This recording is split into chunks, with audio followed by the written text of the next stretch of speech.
Welcome to another Drag Race related channel!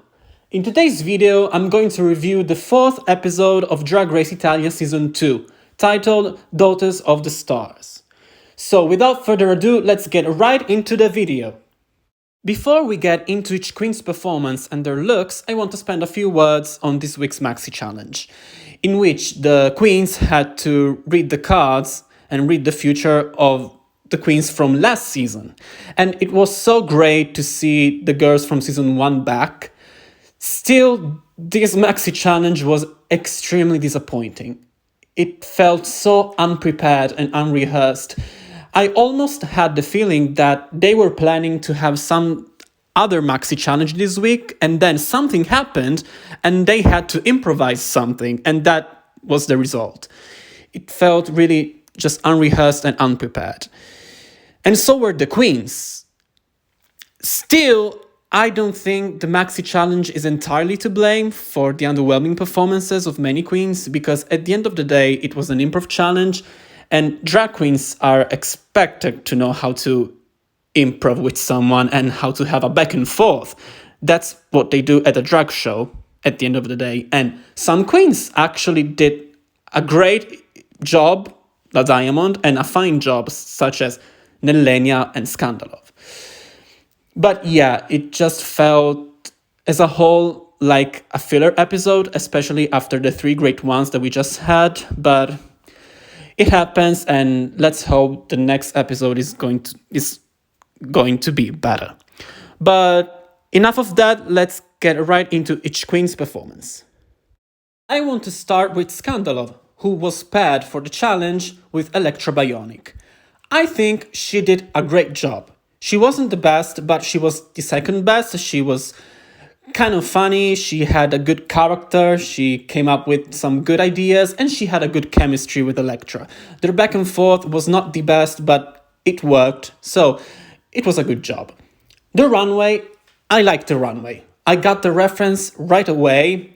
It's obviously the twin sisters from The Shining, the movie, but a grown-up version of one of the two with the head of the other.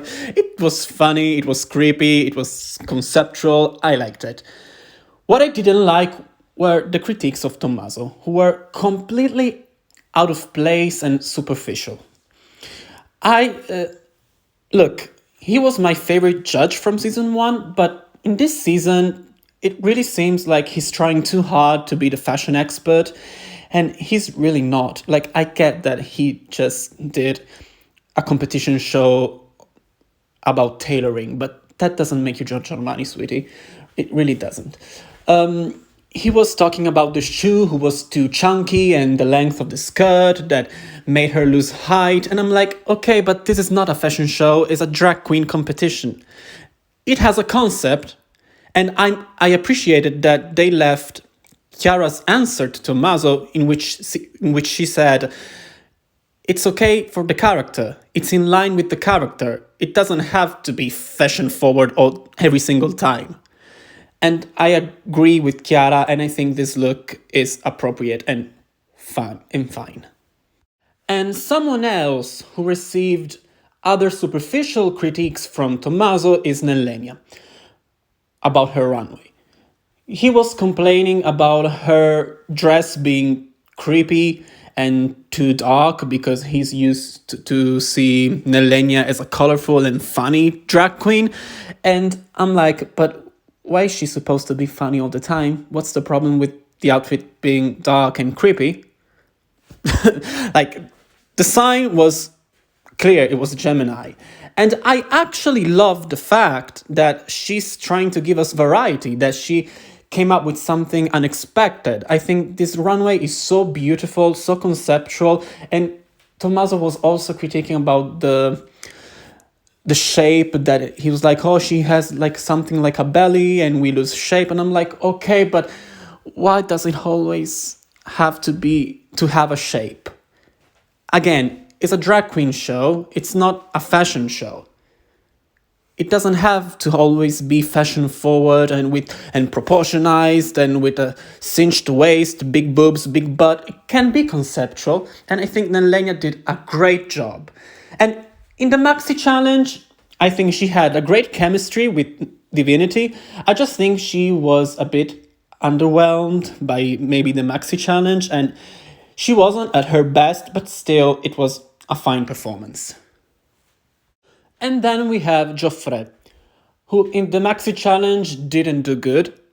I agree that maybe Ivana was taking too much space and was talking over Geoffrey too much. But yeah, Geoffrey didn't really, it felt like he didn't really try that much. And yeah, the Maxi challenge unfortunately was not good. Her runway, I love this runway. The accessories that she makes are always mesmerizing. Really, it's just so beautiful.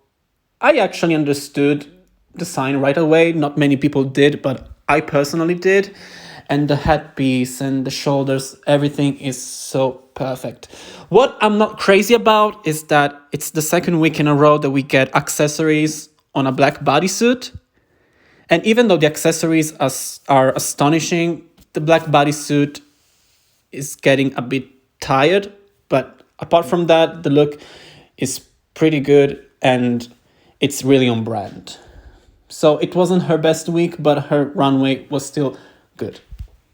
On the other hand, La Petite Noire had a better week, and in the Maxi Challenge, she was overall kind of forgettable. It wasn't really funny, but she had good chemistry with Le Riche, and overall, I think it was a safe performance. Like, usually it wouldn't be, but looking at how the others did, it was a safe performance. And her runway, okay, let me say that she looks great. Her makeup is unbelievably good, especially when you think about the little time they have to prepare. And the dress itself looks great. But I didn't get the zodiac sign. Like, it took me a while. And I was thrown off by the horns in the bottom part that were supposed to be the muscles. And yeah, I didn't really get that. I mean, the look is beautiful, so I liked it. Just when it comes to the category, it wasn't really clear enough the zodiac sign, but still, it looks great. A great week for not great, a fine week for La Petite Noire. Because someone who had a great week is La Diamond. Okay, her Maxi challenge is the only one who made me really laugh. It was also funny that Farida Khan stayed silent for the entire time. But that allowed La Diamond to give her all, and it was so good. She really came up with a good character and she was committed to it, and she had great jokes, great chemistry with Farida. It was just good through and through. Her runway is also my top pick of the week. Like, her Maxi challenge is my top pick, obviously, but also her runway is my top pick for the week. Because yes, some people might say that is like a lot, if not too much, but I just love it. It's a great reinterpretation of the Taurus sign, and she looks so fierce, so regal, and she also looks like a warrior. The sword looks real. It doesn't look like a toy, it looks real. It's just magnificent. She's magnificent, and I'm kind of getting tired to say that, but it was another week of La Diamond doing great, as always. Oh. Since I just sang, let's talk about our Eternal. Okay, her Maxi challenge was fine. She had a good chemistry with Luckiest because she's hilarious on her own.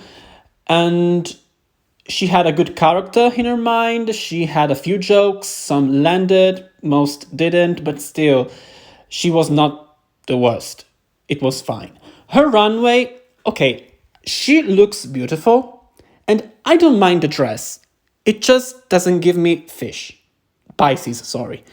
It doesn't give me any zodiac sign, really. Yeah, I get the stars and the blue sky on her corset, but still, it really doesn't fit the category, in my opinion. So it wasn't the best week for her, but still, the Maxi challenge was fine, and some people did way worse.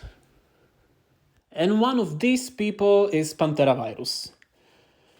Her Maxi challenge was pretty bad, and I thought that since Ava is her drag mother, I thought they were going to have more chemistry, and they didn't really on camera. And also, she was trying to be funny in a bitchy way, but at the end, it came across just as mean. Like, okay, we get it. Ava has hair on her chest, but okay, it was all about that, and it felt too mean. So yeah, the Maxi challenge was not good. Her runway though, it was so beautiful. I was so happy to see her slaying the runway again after last week. It's so on brand, it's so edgy and fetish and dark and conceptual. And I love the fact that she didn't do her zodiac sign, but she went for the zodiac sign, which represents better her drag image, and it worked great. Great choice, great outfit. And some people even say that she should have been saved from the bottom because of her look, and I get that. Like, I can see that point. Do I agree with it? I'm not sure, because she was pretty bad in the Maxi challenge, but La Petite Noire was pretty bad in the Snatch game, and she was saved because of her runway. Now, I don't know if this runway is on the level of La Petite Noire's of the Snatch game, but still, it was pretty good. And before we wrap up this video, I just want to show you Divinity and how she looked. She looked so beautiful. It was great. When she came out, I was like, whoa, she looks gorgeous. Like the other girls, yeah, they also looked gorgeous and glowed up, and they showcased how they glowed up from last season, but this look, it's just amazing. Just look at it, appreciate it, worship it. It should be your religion. Oh yeah, almost forgot. Priscilla's look. Yeah, it was fine. I liked it. Nothing spectacular. I will not remember it. It was a white dress with some stars. The accessories were great. Her makeup looks great. Her wig looked great. The look overall is fine. And the dress is just a white dress. Kind of forgettable, but fine. And yeah, that's the video. Thank you all for tuning in every single week to hear my reviews of Drag Race Italia Season 2. Please consider subscribing. It would be very, very, very, very helpful. And that's all, folks. Bye-bye!